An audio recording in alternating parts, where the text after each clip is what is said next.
blue prefix only in the perfective? It's never ever a red prefix here?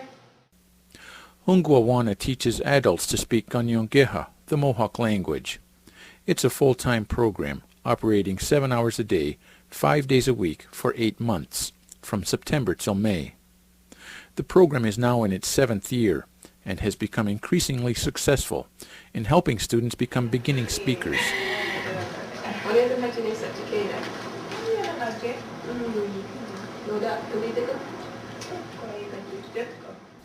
Students learn all the grammar and all the basic vocabulary to allow them to speak on most subjects of everyday interest. However, these graduates are not totally fluent. They have a limited vocabulary and make frequent mistakes in grammar and usage.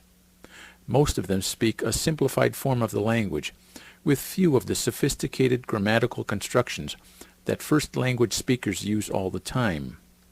Although these graduates are capable of teaching in a second language setting, most of them are not sufficiently fluent to teach immersion. Until last August, Ungwawana was funded almost entirely by tuition payments from Grand River Employment and Training.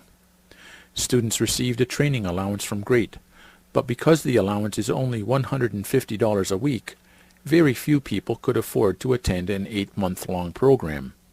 And because enrollment was low, so was the amount of available funding, thereby greatly limiting the effectiveness of the program. Last year, the Six Nations Council and the Dreamcatchers Fund provided Ungwawana with funding to increase the number of students and staff and to increase the effectiveness of the program.